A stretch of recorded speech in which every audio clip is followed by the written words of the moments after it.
Are Mormons Christians? The simple answer to that is no. Christianity and Mormonism are fundamentally different. Mormons are not a Christian denomination. They've done some marketing to reposition themselves as a Christian denomination.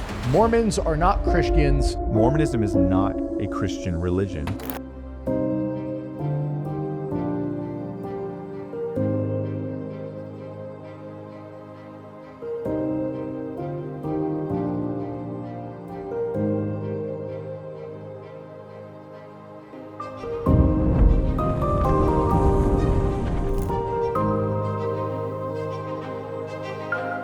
As we commemorate the birth of Jesus Christ 2 millennia ago, we offer our testimony of the reality of his matchless life and the infinite virtue of his great atoning sacrifice. None other has had so profound an influence upon all who have lived and will yet live upon the earth. He was the great Jehovah of the Old Testament, the Messiah of the New. Under the direction of his Father, he was the creator of the earth. All things were made by him, and without him was not anything made that was made. Though sinless, he was baptized to fulfill all righteousness. He went about doing good, yet was despised for it.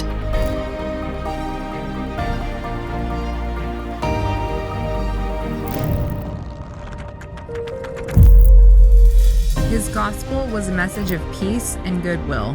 He entreated all to follow his example. He walked the roads of Palestine, healing the sick, causing the blind to see, and raising the dead.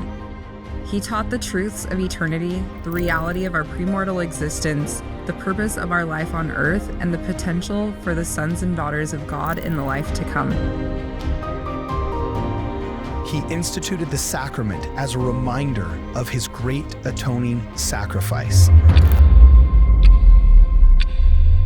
He was arrested and condemned on spurious charges, convicted to satisfy a mob, and sentenced to die on Calvary's cross.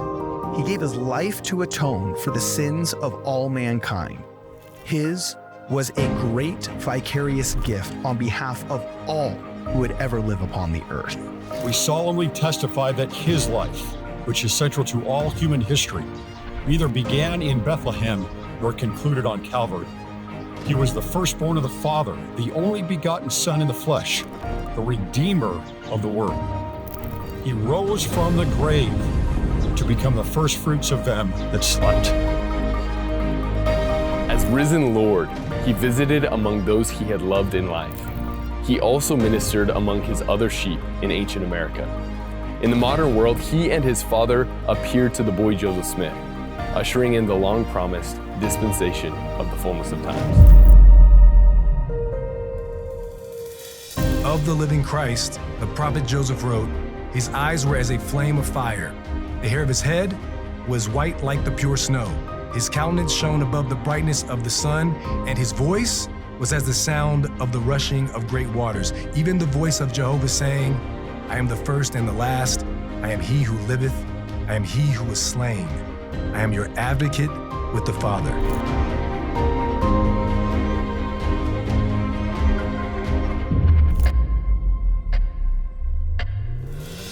Of him, the prophet also declared, "And now, after the many testimonies which we have given of him, this is the testimony last of all which we give of him, that he lives.